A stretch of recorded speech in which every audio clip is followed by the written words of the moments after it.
Folks, hello and welcome to Tavern Chat. I'm your host, Eric Tenkar, your bartender in the OSR. So, why do I have a stained glass depiction of what appears to be Judas with his coins and a noose? And, well, we're going to talk about betrayal. We're going to talk about betrayal. It's a story element that you can use to drive some things in your campaign. Because nothing pisses somebody off more than being betrayed, but betrayal isn't always simple. And I'm not going to be able to cover all the different types of betrayal that you can use to drive a little bit of the background story in your campaign, but some of the basics, right? So maybe you have someone that is a long-term friend of one or more members of the party. Maybe they're jealous. Maybe they're driven by your party's, your players, your character's success to start initially doing some underhanded stuff to make them less successful. But maybe in the end, it becomes, what can I do to prevent them from being a success? Because that's the success that I want, right?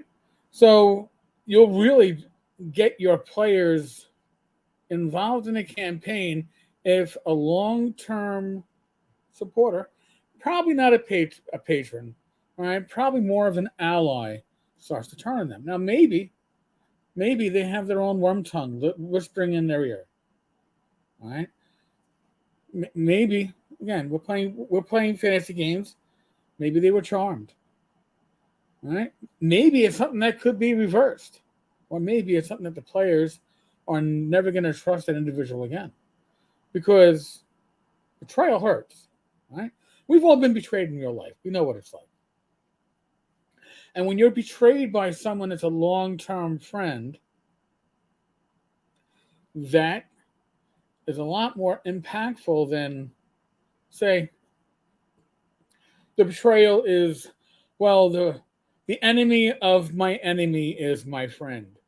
Maybe you have somebody that was working for the Duke of I don't know, Suderlinia, all right, and the Duke of Suderlinia is an evil bastard, and their worm tongue, right? Their advisor and the Duke have a falling out.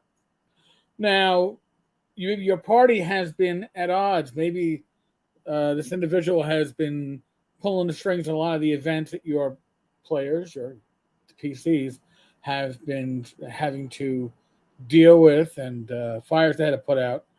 And now, the former advisor is like, hey, I can give you information.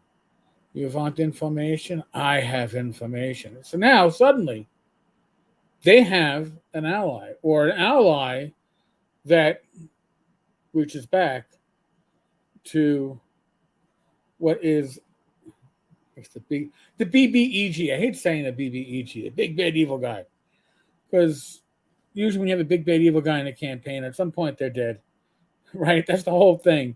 The party's trying to get rid of him, but maybe he is. Maybe the BBEG in this case isn't the top level BBEG. Maybe he's just mid tier. Somebody else is pulling the strings with him. But again, now your party has this ally. Little do they know, well, maybe they do, maybe they suspect. Because if your players are like my players, they're not going to trust me when I'm like, hey, remember the Duke's left hand man? Well, they had a falling out. Apparently, I don't know, somebody hit on somebody's wife, and they've they no longer have a waking relationship. Um, your party's going to be suspicious, right? So what does a suspicious individual do? Right? You feed false information to see if it comes back out, to see if it goes. So you probably wouldn't do that with um, the initial betrayal, because that's a betrayal that you don't even see coming. But they might start with this new ally who was prior an enemy. What is this, a frenemy? Another bad word. they might not fully trust. So now you're going to have to, if you're a DM that wants to get this political intrigue going, you're going to have to see how far you want to make the hints. If your party starts kibitzing with the former right hand, and it's like, hey, I heard that the Duke has diarrhea of the mouth and all the places quite frequently, and all of a sudden that comes back, and in when they're at the bar, it's like, hey, did you hear the Duke doesn't have diarrhea? Well, then you know that your betrayer of the Duke is really not the betrayer of the Duke. He's the betrayer of the party. You got to set this stuff up. You can't. By the way, if you're going to do a betrayal as part of your campaign, it's got to be a piece of the campaign. It can't be the whole campaign, in my opinion.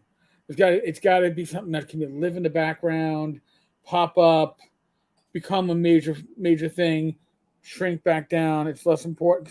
Your players, your party, likely has other things going on, other things of import, and likely too. The only thing on the betrayer's mind is not the party; they're manipulating other stuff. But again, maybe the betrayer that used to work for the boss. Maybe the initial betrayal was legit, right? Maybe it was. So maybe the players and that betrayed individual, that former right hand, can bond, and then charm person comes in or some other magical effect. Or betrayal can also be because somebody is being blackmailed, right? Maybe an otherwise loyal party ally is being blackmailed. Maybe their daughter has been kidnapped. Maybe there's a secret about them that they don't want the world to know, and somebody has that, over them. You got to think out of the box, but nothing will drive your party crazy. Nothing will drive your party to fulfill a mission than to destroy a betrayer. Nothing comes close because it becomes personal, right?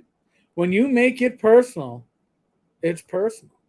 And if it's somebody that was established as a friend or a true ally that betrays them, and not just a frenemy, that can piss them off because they'll feel used. But when an ally turns on them, you have a motivated party. You have a motivated group of players. And let them have at it. Be ready to improvise because they'll probably give you more story elements that you never thought of.